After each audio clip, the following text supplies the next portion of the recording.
The blood-red sun dipped low on the horizon as Rhett Hawkins urged his weary horse along the dusty trail toward St. Joe, Texas. The exhaustion from 3 days of hard riding weighing heavy on his shoulders.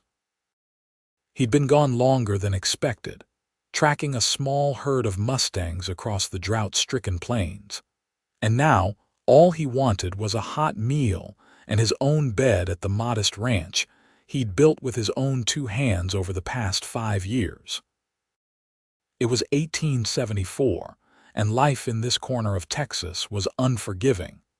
The war had been over for nearly a decade, but its scars remained in the land and in the people. Rhett had managed to avoid most of the fighting, being just 16 when it started, but he'd seen enough aftermath to last a lifetime. At 28, he'd made peace with solitude, finding comfort in the predictable company of horses and cattle rather than people. The shortcut he'd chosen took him along the edge of Willow Creek, normally a gentle stream, but now reduced to muddy puddles after months without proper rain. It was there, as the last rays of sunlight filtered through the cottonwoods, that he spotted movement near what remained of the water. At first, he thought it might be an animal, perhaps a raccoon or possum searching for crawfish in the mud, but as he drew closer, the shape became unmistakably human. A woman, her dress torn and filthy, was on her hands and knees, desperately digging through the mud with bare, bloodied fingers. Rhett pulled his horse to a stop, stunned by the sight. The woman hadn't noticed him yet, too focused on her desperate search. Her fingers closed around something, a small, muddy potato from someone's washed-away garden upstream, he guessed, and she clutched it to her chest like it was gold. "Madam," Rhett called softly, not wanting to startle her. She whirled around, wide-eyed with fear, clutching the potato tighter. Her face was smudged with dirt, but couldn't hide her youth or the delicate features beneath. Even in her desperate state, Rhett could see she was beautiful. "I don't mean you no harm," he said, dismounting slowly. The woman backed away, wobbling slightly as she stood. "Please," she whispered, her voice hoarse. "This is all I found. Please don't take it." Rhett's heart clenched. "I'm not here to take anything from you." He approached cautiously, noting how she swayed on her feet. "When's the last time you had a proper meal?" She didn't answer, but the dark circles under her eyes and the way her dress hung loosely on her frame told him enough. Whoever she was starving. "My name's Rhett Hawkins. I've got a ranch about an hour's ride from here. There's food there and clean water." He extended a hand toward her. "Let me help you, madam." She looked at his hand, then at his face, searching for deceit. Finding none, she took a shaky step forward before her legs gave out. Rhett lunged forward, catching her before she hit the ground. "I've got you," he said, lifting her into his arms. She weighed almost nothing, and up close, he could see she was younger than he'd first thought, perhaps 20 or 21. "What's your name?" "Gabriella," she murmured, her eyes fluttering. "Gabriella Calloway." Rhett carried her to his horse, managing to lift her onto the saddle before mounting behind her. She leaned back against his chest, too weak to sit upright. "Hold on, Miss Calloway," he said, turning his horse toward home. "I'm taking you somewhere safe." The ride back to Rhett's ranch seemed to take forever. He kept one arm firmly around Gabriella's waist, worried she might slip from consciousness entirely. By the time the silhouette of his modest homestead appeared against the night sky, she was drifting in and out, murmuring words he couldn't quite catch. The ranch wasn't much, a sturdy 2-room cabin with a small barn and corral beside it, but it was his, built with the savings from years of working cattle drives and breaking horses for other ranchers. A place of his own had been Rhett's dream since he was a boy, watching his father work himself to death on another man's land. He guided his horse to the hitching post and carefully dismounted, keeping one hand on Gabriella to ensure she didn't fall. Then he lifted her again, cradling her against his chest as he carried her to the cabin door. She felt fragile in his arms, like a bird with hollow bones. Inside, he gently laid her on his bed, the only one in the house. In the lamplight, he could see her more clearly honey-blonde hair matted with mud, a spattering of freckles across a nose that had seen too much sun, and clothes that had once been fine but were now tattered beyond repair. "Miss Calloway," he said softly, touching her shoulder. "Gabriella. Can you hear me?" Her eyes fluttered open, unfocused at first, then gradually clearing as she took in her surroundings. Fear flickered across her face. "Where am I?" she asked, trying to sit up.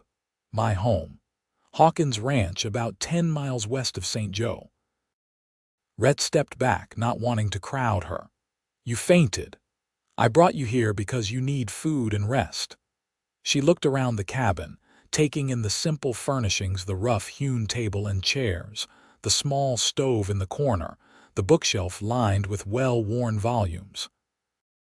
"I'll make you something to eat," Rhett said, moving to the stove. "Nothing fancy, but it'll be hot." While he prepared a simple meal of beans, bacon, and the last of his cornbread, he could feel her watching his every move. The silence stretched between them until he placed a steaming plate and cup of coffee on the small table beside the bed. "Can you sit up to eat?" he asked. Gabriella nodded, pushing herself upright with trembling arms. When she reached for the fork, her hand shook so badly that Rhett gently took it from her. "Let me," he said, loading the fork with beans and bringing it to her mouth. Pride flashed in her eyes, but hunger won out. She allowed him to feed her several bites before taking the fork herself, eating slowly at first, then with increasing urgency until Rhett had to remind her to pace herself. "Too much too fast will make you sick," he cautioned. She nodded, forcing herself to slow down. When she'd eaten about half the plate, she set it aside with a sigh. "Thank you," she said, her voice stronger now. "I don't know how to repay your kindness." "No need for repayment," Rhett replied, taking the plate. "Anyone would have done the same." "No," she said softly. "They wouldn't have." The certainty in her voice made him look at her more closely. "What happened to you, Miss Calloway? How did you end up at that creek?" She stared into her coffee cup for a long moment. "I was traveling to Dallas," she finally said. "The stagecoach was robbed 3 days ago. The other passengers had valuables.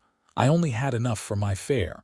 When they found nothing worth taking from me, She swallowed hard. "They took my shoes and my bag with what little food I had, then left me on the trail." Rhett felt anger surge through him. "Bastards," he muttered. "Pardon my language." A ghost of a smile touched her lips. "I've thought worse these past few days." "You walked all that way barefoot," she nodded. "I followed the road at first, hoping another coach would come along. When none did, I tried to find water. I was so thirsty." Her fingers twisted in the blanket. "I found Willow Creek this morning, but by then I was too weak to go further. I thought I might." She trailed off. "You're safe now," Rhett assured her. "You can rest here as long as you need." Gratitude shone in her eyes before exhaustion overtook her again. She sank back against the pillows, her eyelids drooping despite her efforts to keep them open. "Sleep," Rhett said, taking the coffee cup from her hands before it could spill. "Everything will look better in the morning." She didn't argue, already half asleep as he pulled the blanket over her. Rhett watched her for a moment, struck by the delicate curve of her cheek, the long lashes resting against her skin. Then he shook himself and moved away, gathering blankets to make a pallet for himself on the floor. As he settled down for the night, listening to the soft sound of Gabriella's breathing, Rhett wondered what he'd gotten himself into. He'd lived alone for so long that the presence of another person in his home, a woman, no less, felt strange and unsettling. Yet he couldn't bring himself to regret bringing her here. The image of her digging in the mud for food had stirred something protective in him, something he hadn't felt in a very long time. Morning came with the familiar sounds of his rooster crowing and cattle lowing in the distance. Rhett rose quietly, casting a glance at Gabriella, who still slept deeply in his bed. In the gentle light of dawn, with the mud washed away by sleep sweat, she looked even younger and strikingly beautiful. Her honey-blonde hair spread across his pillow like a fan, and her features had softened in sleep, the worry lines smoothed away. Rhett moved quietly around the cabin, stoking the fire and putting coffee on to boil. He slipped outside to tend to the animals, giving her time to rest. When he returned an hour later with fresh eggs and milk, she was sitting up in bed, looking bewildered. "Good morning," he said, setting his gatherings on the table. "How are you feeling?" "Better," she replied, touching her throat. "Thirsty?" Rhett poured her a cup of water, which she accepted gratefully. "Thank you for your hospitality, Mr. Hawkins. I don't want to impose on your kindness any longer than necessary." "It's no imposition," he said, cracking eggs into a pan. "And call me Rhett. Mr. Hawkins was my father." "Rhett," she repeated, testing the name. "Then you must call me Gabriella," he nodded, focusing on cooking. "Are you hungry?" "Yes," she admitted, "but I should." She tried to stand, then winced, looking down at her feet. In the daylight, Rhett could see they were badly blistered and cut. "You're not going anywhere on those feet," he said firmly. "Not today, at least. They need time to heal." Gabriella looked like she wanted to argue but sank back onto the bed instead. "I have family in Dallas," she said. "They're expecting me. They'll be worried." Rhett brought her a plate of scrambled eggs and sat in the chair beside the bed. "There's a telegraph office in St. Joe. I can send word for you when I go into town tomorrow." Relief washed over her face. "Thank you. I don't know what I would have done if you hadn't found me yesterday." "Let's not think about that," Rhett said, uncomfortable with her gratitude. "Tell me about your family in Dallas." As they ate, Gabriella explained that her aunt and uncle had offered her a home after her parents died of influenza the previous winter. She'd been working as a school teacher in a small town near Galveston, but the school had closed due to lack of funds. "My aunt wrote that she could find me a position in Dallas," she said. "I sold what little I had to buy the stagecoach ticket." "And now you've lost everything," Rhett observed. She shrugged, a gesture at odds with her refined speech. "Not everything. I'm alive thanks to you, and material possessions can be replaced." There was a quiet dignity in her words that impressed him. Many would be wallowing in self-pity after what she'd endured. "I need to check your feet," he said when they'd finished eating. "I've got some salve that might help." Gabriella hesitated, then nodded, pulling back the blanket to reveal her injured feet. Rhett winced at the sight. Blisters, some broken and oozing, cuts crusted with dried blood, and skin rubbed raw in places. "This will sting," he warned, wetting a clean cloth. When he touched it to her foot, she inhaled sharply but didn't pull away. "You're brave," he commented. "Not brave," she countered. "Just stubborn. My father always said it would either be my greatest strength or my downfall." Rhett smiled at that. "My father said the same about me." He worked carefully, cleaning each wound before applying a salve he'd learned to make from an old Mexican vaquero who'd once worked at the ranch where Rhett had been employed as a young man. When he finished, he wrapped her feet in clean strips of cloth. "Thank you," Gabriella said softly. "You're very gentle for a cowboy." Rhett felt heat rise to his face. "I've had practice with injured animals, not much different." "Did you just compare me to an injured animal?" she asked, and to his surprise, there was laughter in her voice. He looked up to find her smiling, a real smile that transformed her face and made something in his chest tighten. "I didn't mean—" "I know," she interrupted. "I'm teasing you, Rhett." It had been so long since anyone had teased him that it took him a moment to recognize it. He found himself smiling back at her, aware of a lightness he hadn't felt in years. "You should rest," he said, gathering the dishes. "I've got work to do outside, but I'll be within earshot if you need anything." Gabriella nodded, settling back against the pillows. "I'll try not to be a burden." "You're not," Rhett said firmly. "Just focus on getting better." As he stepped outside into the bright Texas sunshine, Rhett found himself whistling something he couldn't remember doing since before the war. The thought of Gabriella inside his home, waiting for his return, filled him with an unfamiliar warmth. Over the next few days, Gabriella's strength returned gradually. By the third day, she was insisting on helping around the house, hobbling on her still tender feet to prepare meals and tidy the cabin while Rhett worked outside. He'd gone into town as promised and sent a telegraph to her aunt and uncle in Dallas, informing them of her situation and assuring them she was safe. "Your family responded," he told her, handing over the return message he'd picked up on his second trip to town. "They're relieved you're alive." Gabriella read the telegram, her expression complicated. "They want me to come as soon as I'm able to travel," she said. "My uncle says he'll send money for my passage." "That's good news," Rhett said, ignoring the twinge of disappointment he felt. Of course she would leave. She had a life waiting for her in Dallas, prospects that a small cattle ranch outside St. Joe couldn't match.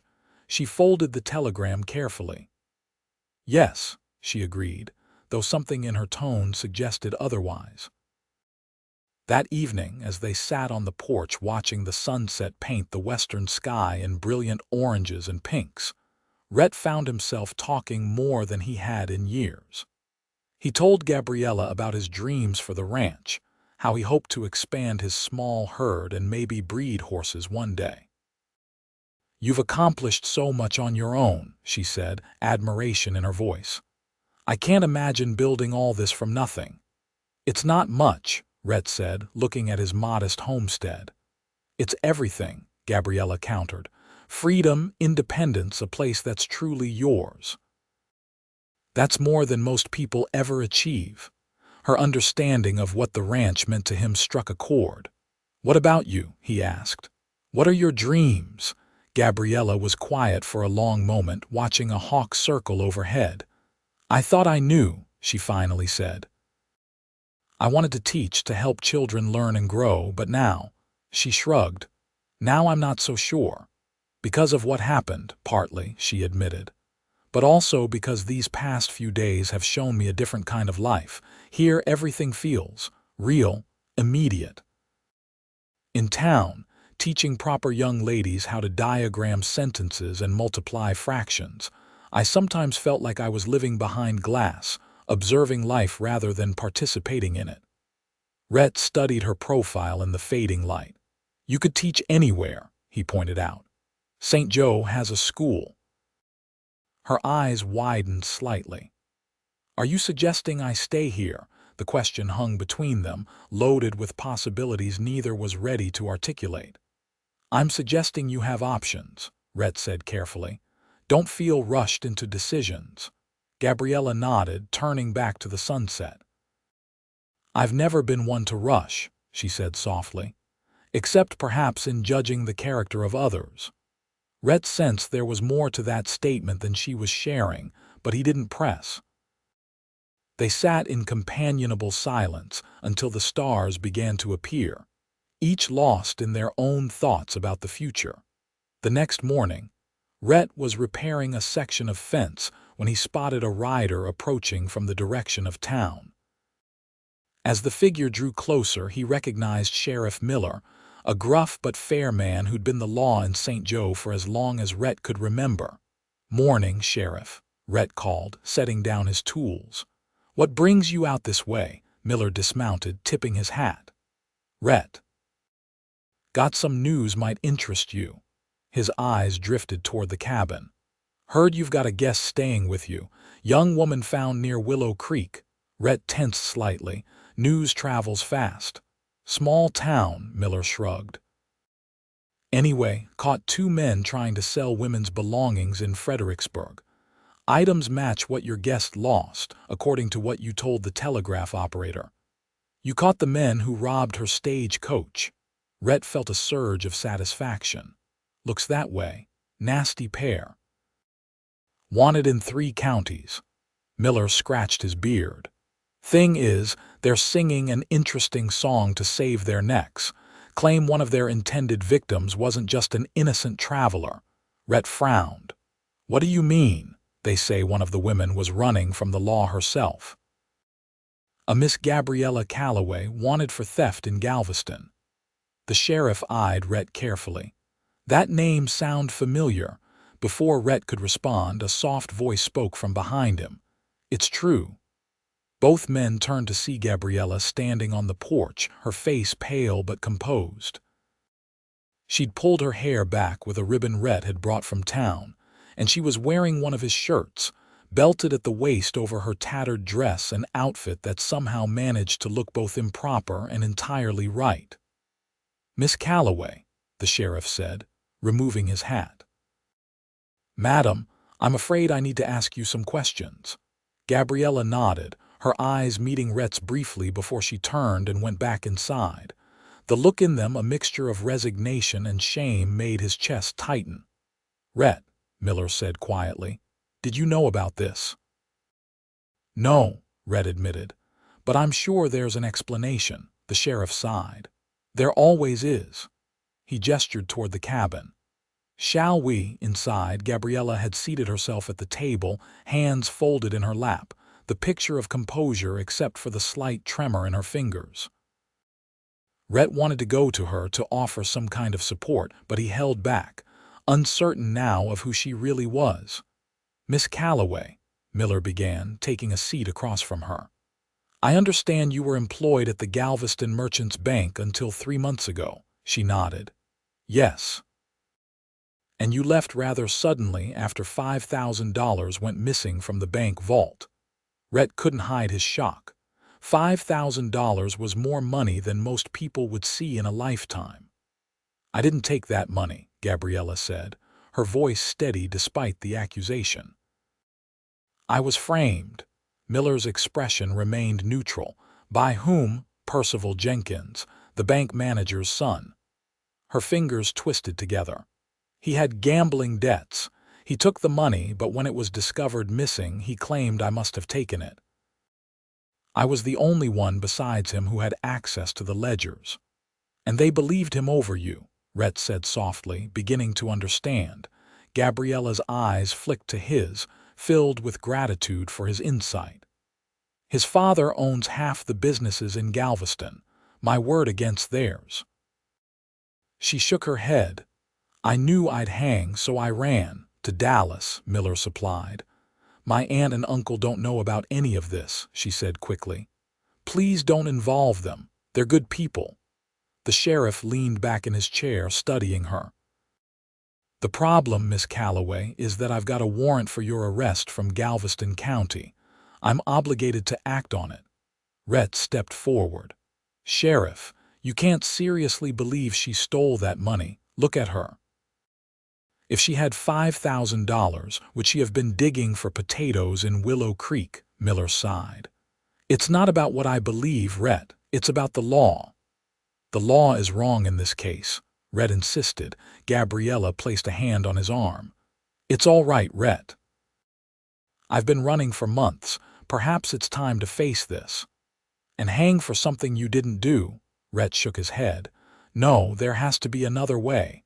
Miller looked between them, his weathered face thoughtful. There might be, he said slowly. The telegram I received was unclear in some respects. Could be I haven't officially identified Miss Calloway yet. Hope flared in Rhett's chest. What are you saying, Sheriff? I'm saying that if I were to send a telegram to the Galveston authorities requesting more details about the suspect, it might buy some time. Time that could be used to find evidence of this Jenkins fellow's guilt. Miller looked directly at Gabriella. If what you're saying is true, Miss Calloway, someone else might have seen something, known something. There was a teller, Gabriella said, straightening. Walter Simmons. He mentioned once that he'd seen Percival acting strangely around the vault the day before the money was discovered missing, but he was too afraid to speak up when accusations were flying. Miller nodded. A lead, at least. He stood, placing his hat back on his head. I'll send that telegram. But Miss Calloway, I'm trusting you not to run again. That would make things considerably worse for both you and Rhett here. I understand, she said solemnly. Thank you, Sheriff. After Miller left, promising to return in a few days with news, silence filled the cabin. Rhett moved to the stove, needing something to occupy his hands while he processed what he'd learned. I should have told you, Gabriella finally said, her voice small. I was afraid you wouldn't believe me, that you'd turn me in. Rhett turned to face her. Why did you admit it to Miller then? You could have denied everything. Because I'm tired of running, she said simply. And because. She hesitated, looking down at her hands. Because I couldn't bear to have you learn about it later and think I'd lied to you all this time. The admission hung between them, carrying more weight than either was ready to acknowledge. I believe you, Rhett said finally. About the bank, about being framed, all of it. Tears welled in her eyes. Why, you barely know me. Rhett moved to sit across from her, taking one of her hands in his. I know enough, he said. I know you're strong enough to walk for days on bleeding feet rather than give up. I know you're kind enough to try to spare your relatives worry, even when you were lost and alone. And I know you're honest enough to face a false accusation head-on when you could have run again. A tear slipped down her cheek. What if the sheriff can't find evidence to clear me? What if they take me back to Galveston to stand trial? Then I'll go with you, Rhett said without hesitation.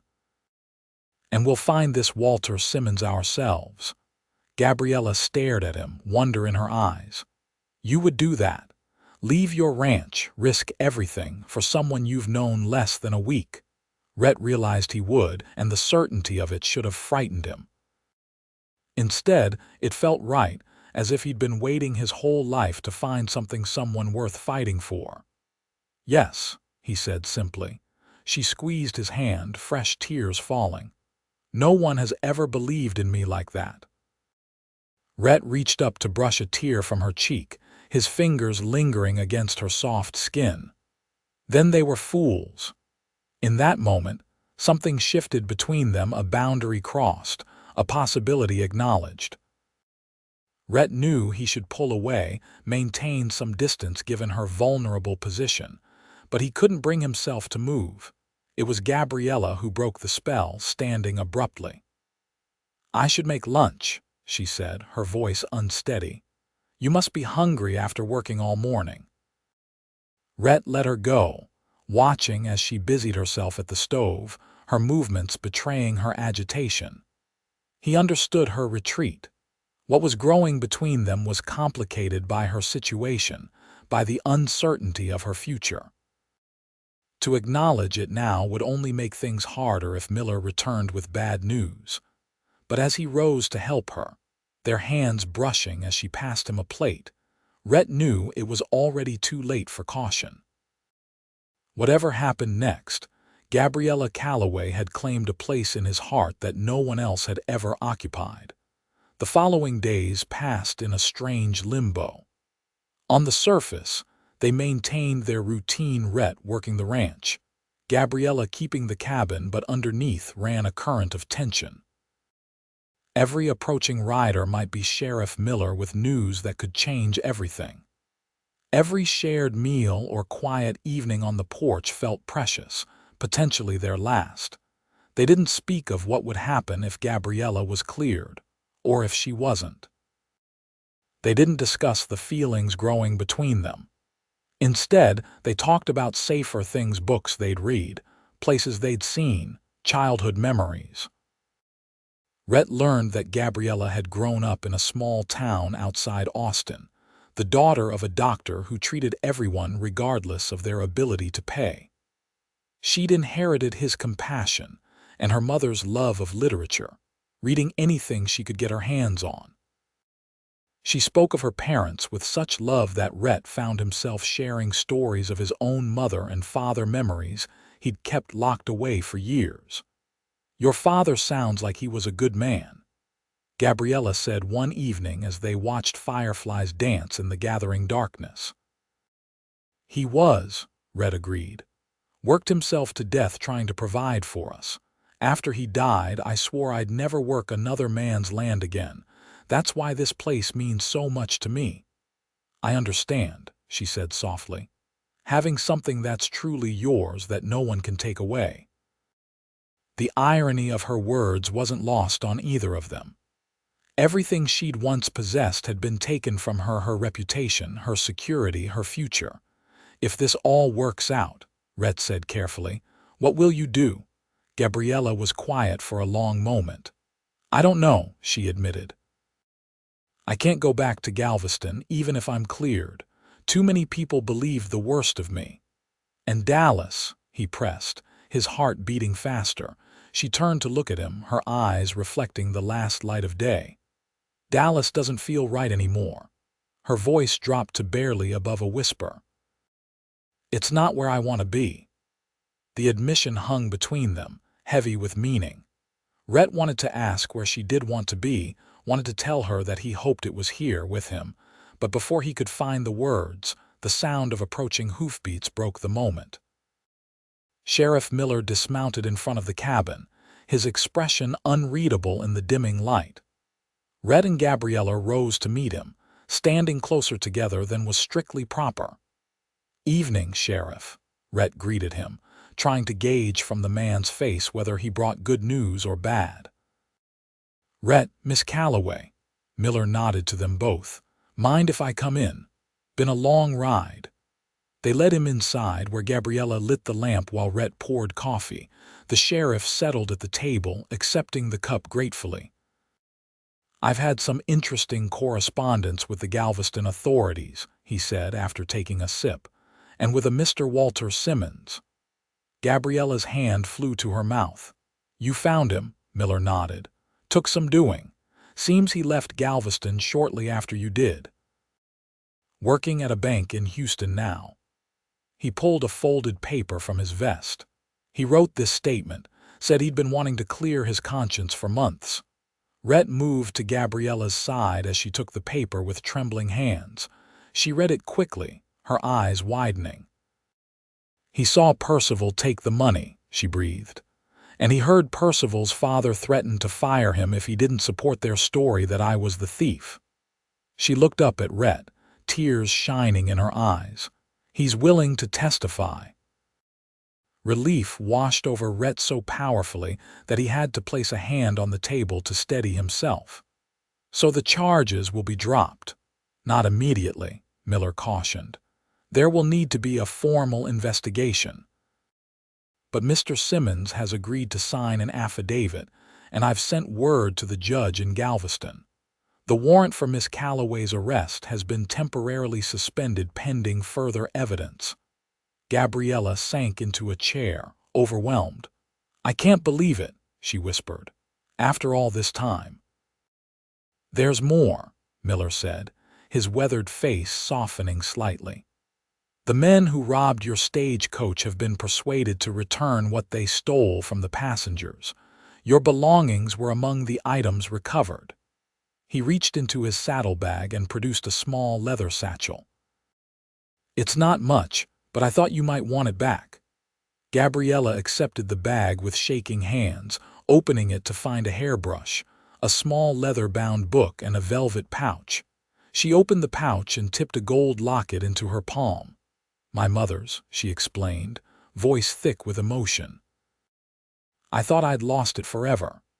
She looked up at the sheriff, tears flowing freely now. Thank you so much." Miller cleared his throat, uncomfortable with her gratitude. "Just doing my job, miss." He stood, placing his empty cup on the table. "I should be getting back to town. I'll keep you informed of any developments from Galveston." Rhett walked him to the door. Outside, Miller paused, looking back at the cabin where Gabriella sat clutching her recovered treasures. "She's a strong woman," the sheriff commented. Been through hell and kept her dignity. Yes, she has, Rhett agreed. Miller studied him for a moment. You care for her. It wasn't a question, but Rhett answered anyway. I do. The older man nodded thoughtfully. Thought as much. Just be careful, Rhett. She's been through a lot. Might need time to find her footing again. I know, Rhett said. I'm not rushing anything. Miller clapped him on the shoulder. Good man. Give Miss Calloway my regards. With that, he mounted his horse and rode back toward town, leaving Rhett standing in the yard filled with a curious mixture of relief and uncertainty. When he returned to the cabin, he found Gabriella still at the table, the locket open in her hand. Inside was a tiny painted portrait of an elegant woman with Gabriella's eyes and smile. Your mother? Rhett asked gently, sitting across from her. She nodded, tracing the image with her fingertip. It's all I have left of her. She closed the locket and slipped it around her neck. I never thought I'd see it again. I'm glad you got it back, Rhett said. Gabriella looked up at him, her eyes still bright with tears but now shining with hope as well. Everything's changing so quickly. This morning I thought I might be headed for prison, and now you're free, Rhett finished for her. Or you will be once everything's settled. Free, she repeated, testing the word. I've been running for so long, I'm not sure I remember what that feels like. She met his gaze directly. What happens now, Rhett? There were so many things he wanted to say. That he'd fallen in love with her courage and gentleness. That he wanted her to stay, not out of obligation or necessity, but because she chose to. That he could see a future with her by his side that was brighter and more full of promise than anything he'd dared to imagine for himself. But it was too soon. She needed time to process everything, to decide her own path forward without pressure from him. Now, he said carefully, you take some time, figure out what you want, where you want to go. Disappointment flickered in her eyes so briefly he almost missed it. Of course, she said, composing herself. That's sensible. Rhett reached across the table to take her hand. Gabriella. A crash of thunder interrupted him, followed immediately by the drumming of heavy rain on the roof. They both looked up in surprise. Rain, Rhett breathed, rising to go to the window. Outside, water was already pouring from the sky in sheets, drenching the parched earth. The first real rain in months. Gabriella joined him at the window, wonder on her face as lightning illuminated the landscape. It's beautiful, she said. Rhett looked down at her, at the way the lamplight gilded her profile, and felt something break loose inside him. All his careful plans to give her time and space suddenly seemed foolish in the face of the simple truth. He loved her, and life was too uncertain to waste a single day. Gabriella, he said, turning her to face him. I know it's too soon. I know you have decisions to make about your future. But I need you to know that I want that future to be here, with me. Her eyes widened. Rhett, I love you, he said, the words rushing out now that he'd begun. I think I started falling in love with you the moment I saw you by that creek. Not because you needed rescuing, but because even at your lowest point there was such strength in you, such determination to survive. Tears filled her eyes again, but these were different from those she'd shed earlier. I don't know what to say, she whispered. Rhett's heart sank. You don't have to say anything. I understand if you don't. She placed her fingers against his lips, stopping him. I don't know what to say because words don't seem adequate. Her hand moved to cup his cheek. How do I tell you that you saved more than my life that day? That you restored my faith in people, in goodness. That watching you with your animals, with your land, made me see what real love looks like. Hope blazed in Rhett's chest. Are you saying? I'm saying I love you too, Gabriella said softly. And I don't need time to know that. Where I want to be is here with you. Outside, the rain continued to pour down, a blessing on the thirsty land. Inside, Rhett drew Gabriella into his arms, his lips finding hers in a kiss that felt like coming home after a lifetime of wandering. She responded with equal fervor, her arms winding around his neck as she pressed herself against him. When they finally broke apart, both breathing hard, Rhett rested his forehead against hers. "Stay," he whispered. "Not just for now. Forever." Gabriella smiled, radiant with happiness. Forever sounds perfect. In the days that followed, they fell into a new rhythm, no longer constrained by uncertainty about the future. Rhett showed Gabriella every part of his ranch, teaching her about the cattle and horses, watching with pride as she took to ranch life with enthusiasm and determination. She might have been raised in town, but she had a natural affinity for animals and wasn't afraid of hard work. A week after Sheriff Miller's visit, a letter arrived from Galveston. The bank manager and his son were under investigation, and formal charges against Gabriella had been dropped. She was truly free. That night, as they sat on the porch watching another spectacular Texas sunset, Rhett took her hand. "There's something I've been meaning to ask you," he said, suddenly nervous despite the certainty of her love. Gabriella looked at him expectantly. "What is it?" Rhett pulled a small object from his pocket, a simple gold band. "I bought this in town yesterday. It was my mother's. I've been carrying it since she died, waiting for the right person." He took a deep breath. "Gabriella Calloway, will you marry me?" Her eyes filled with happy tears as she nodded. "Yes," she said. "Yes, Rhett Hawkins, I will marry you." The ring fit perfectly, as if it had been made for her finger. As Rhett slipped it on, he felt a sense of rightness, of completion. The woman he'd found digging in the mud for sustenance had become the woman who would share his life, his home, his heart.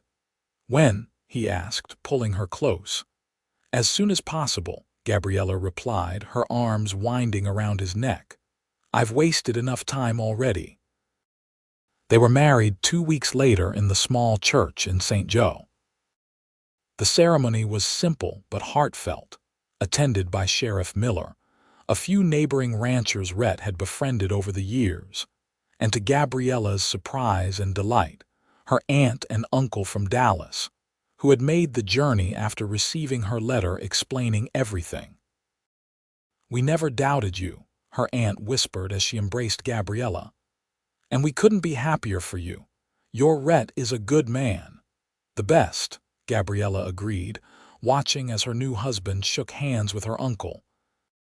That night, as husband and wife, they discovered each other with tender passion, their bodies expressing what words could only hint at. Afterward, as Gabriella lay in his arms, her head on his chest, Rhett marveled at the twists of fate that had brought them together. "If that stagecoach hadn't been robbed," he mused, stroking her hair, "you'd be teaching in Dallas now. We might never have met." Gabriella propped herself up to look at him. "Or perhaps we would have. Maybe some things are meant to be, no matter what path we take." Rhett smiled, drawing her down for a kiss. "I like that idea." As summer turned to fall, Gabriella proved herself an invaluable partner on the ranch. Her education allowed her to keep better records than Rhett ever had, and she had a knack for anticipating problems before they arose. With her help, he was able to expand his operations, purchasing adjacent land that had gone untended after its owner died without heirs. They worked side by side during the day and held each other close at night, building a life together on the foundation of mutual respect and deep love. When winter came, bringing cooler temperatures to the Texas plains, Gabriella had news that made their happiness complete. "Rhett," she said one evening as they sat by the fire, her eyes shining with joy, "I'm going to have a baby." Rhett stared at her for a moment, processing her words, then broke into a grin so wide it hurt his face. "A baby," he repeated, placing a hand on her still flat stomach. "Our baby." Gabriella covered his hand with her own. "Due in early summer, doctor." Matthews confirmed it yesterday when I went into town. Rhett gathered her into his arms, overwhelmed with love for her and their unborn child. I never thought I could be this happy, he admitted, his voice rough with emotion. Nor I, Gabriella said, nestling against him. Especially not that day you found me at the creek. I thought my life was over. Instead, it was just beginning, Rhett said, kissing the top of her head. For both of us. The months that followed were filled with preparations. Rhett built a cradle from oak he'd been saving for special projects, while Gabriella sewed tiny garments from fabric purchased in town. They expanded the cabin, adding a second bedroom for the baby and improving the kitchen, where Gabriella spent much of her time baking bread and preparing meals. Word spread through the county about the expected arrival, and neighbors they barely knew brought gifts and offers of help. Sheriff Miller, who had become a frequent visitor and good friend, promised to be on call when the time came, ready to fetch the doctor at a moment's notice. Never seen a community rally around a newcomer like they have around you, Rhett commented one day as Gabriella sorted through yet another basket of baby things left by a neighboring ranch wife. It's not me, she said, folding a tiny knitted blanket. It's us. They respect you, and they're happy you're not alone anymore. She looked up at him with a smile, and perhaps they're also hoping for students for the school. Gabriella had begun teaching again, though not in a formal classroom. Several families from outlying ranches brought their children to the Hawkins place twice a week for lessons, grateful for the opportunity to provide education without sending their children to boarding school in a distant town. You miss it? Rhett asked. Teaching full-time, I mean. She considered the question. Sometimes, she admitted, but this is better. I can teach and still be a rancher's wife. She patted her growing belly. And soon a mother. Rhett knelt beside her chair, taking her hands in his. You're remarkable, you know that. Most women would have been broken by what you went through. Instead, you've built something new and beautiful. Not alone, she reminded him. With you. As Gabriella's due date approached, tension mixed with excitement. The nearest doctor was in St. Joe, a good hour's ride away, and summer in Texas was notoriously unpredictable, blazing heat one day, violent storms the next. Promise me you won't go far from the house, Rhett insisted as he prepared to check on cattle in a distant pasture. If anything happens, anything at all, send one of the boys for help. The boys were two young ranch hands Rhett had hired as the operation grew, brothers named Tom and Jimmy who lived in the bunkhouse he'd built that spring. They were eager workers and fiercely protective of Mrs. Hawkins, as they called Gabriella. I'll be fine, she assured him, smoothing his worried frown with gentle fingers. The baby isn't due for another 2 weeks. But babies, as Gabriella discovered that very night, operated on their own schedules. She woke shortly after midnight with sharp pains that left no doubt about what was happening. Tom, she called, making her way to the porch as another contraction seized her. Tom, I need you to fetch Dr. Matthews. The young man appeared instantly, as if he'd been waiting for this moment. Yes, madam. Right away. He was on his horse and galloping toward town before Gabriella could catch her breath. Jimmy, alerted by the commotion, helped her back inside. Should I go find Mr. Hawkins? Madam, Gabriella nodded, gripping the back of a chair as another pain washed over her. Please. He's checking the north pasture. As Jimmy raced off to find Rhett, Gabriella prepared as best she could, heating water and gathering clean linens. She'd helped deliver babies before her father had been the only doctor in their small town, and she'd often assisted him, but experiencing it firsthand was altogether different. The hours that followed were a blur of pain and determination. Rhett arrived first, his face white with fear and concern. He took over, his strong hands steadier than she would have expected as he helped her through each contraction. "You're doing wonderfully," he kept telling her. "So strong, so brave, Doctor." Matthews arrived just as dawn was breaking, bringing with him Sheriff Miller, who waited outside with Tom and Jimmy, all three pacing nervously as the sounds of Gabriella's labor filled the early morning air. Finally, as the sun rose fully above the horizon, a new cry joined the chorus of morning birds, strong, indignant, and unmistakably alive. "A boy," Dr. Matthews announced, placing the squalling infant on Gabriella's chest. "A fine, healthy boy." Rhett, who had been holding Gabriella's hand throughout, leaned forward to see his son, tears streaming unashamedly down his face. "He's perfect," he whispered, "just like his mother." Gabriella looked up at her husband, exhausted but radiant with joy. "We did it," she said, cradling the tiny form against her. "We made a family." They named him Robert after Rhett's father, with Michael as a middle name to honor Gabriella's. The boy had Rhett's strong chin and Gabriella's bright eyes, a perfect blend of both his parents. News of Robert's birth spread quickly through the county, bringing a stream of visitors bearing gifts and good wishes.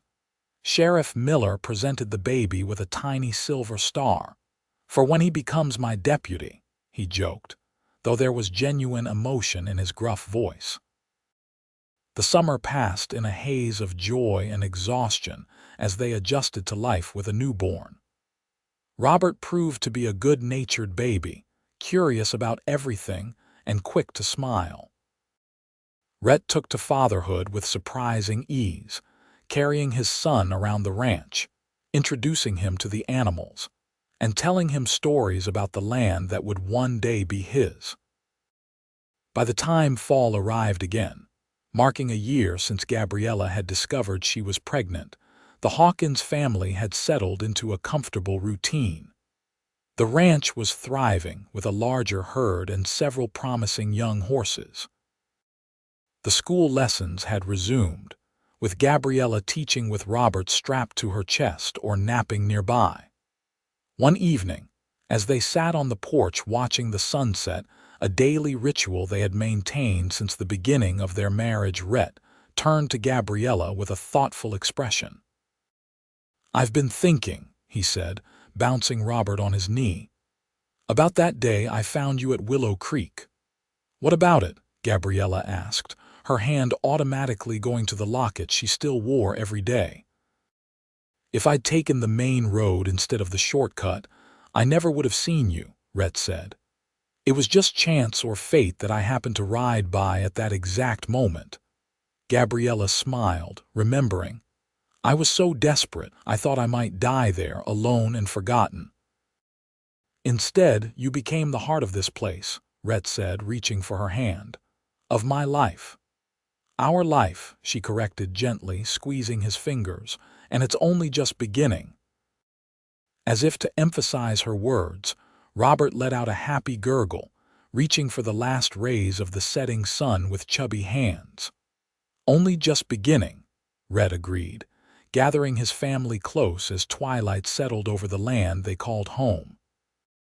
The years that followed brought growth and change to the Hawkins ranch. Robert was joined by a sister, Emma, 2 years later, and eventually by another brother, James. The cabin expanded into a proper house, with rooms for each child and a large kitchen where Gabriella taught both ranching skills and reading to a growing number of local children. Rhett's dream of breeding horses became reality, with Hawkins stock becoming known throughout the state for their strength and intelligence. The cattle herd tripled in size, requiring more hands and better management, challenges that Rhett and Gabriella met together, partners in all things. News eventually came from Galveston that Percival Jenkins had been convicted of theft and fraud, not just for the bank incident, but for numerous other schemes discovered during the investigation. The official exoneration brought Gabriella a sense of closure, though she had long since moved beyond the need for vindication. "The past is just that past," she told Rhett when the letter arrived. "What matters is now, this life we've built together." And what a life it was, rich with love, filled with purpose, and grounded in the deep connection between a woman who had once been desperate enough to dig for food in the mud and the man who had lifted her up and given her a home. 20 years after that fateful day at Willow Creek, Rhett and Gabriella sat on the porch of their home, watching their children and grandchildren play in the yard. Robert, now a tall young man with his father's quiet strength, was showing his young son how to throw a lasso.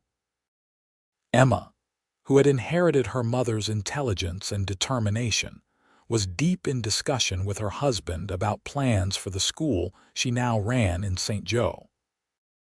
James, the youngest at 17, was helping his niece climb onto her first pony, his patience and gentleness reminding Gabriella so much of Rhett at that age. "Did you ever imagine this?" Gabriella asked, leaning her head on Rhett's shoulder. Though her hair now showed strands of silver and lines had formed at the corners of her eyes, she was still as beautiful to him as she had been that first day. "Not even in my wildest dreams," Rhett admitted, his arm around her waist. At 50, he remained strong and vital, though years of hard work had left their mark in the creases of his face and the occasional ache in his joints. "I thought I'd live and die alone on this land. And I thought my life was over before it had really begun," Gabriella said. "How wrong we both were." Rhett kissed her temple, breathing in the familiar scent of her hair. "Best kind of wrong there is." As the sun set over the Texas plains, painting the sky in the same brilliant colors they had marveled at all those years ago, Rhett and Gabriella remained on the porch, hands intertwined, watching their legacy unfold before them. The ranch, once a lonely outpost, had become the center of a thriving community. The woman once falsely accused and abandoned had become a respected teacher and matriarch. And the cowboy who had once ridden alone, taking a shortcut that changed his destiny, had found in an act of simple kindness the greatest treasure of all, a love that had lifted them both from solitude into a life more wonderful than either could have imagined.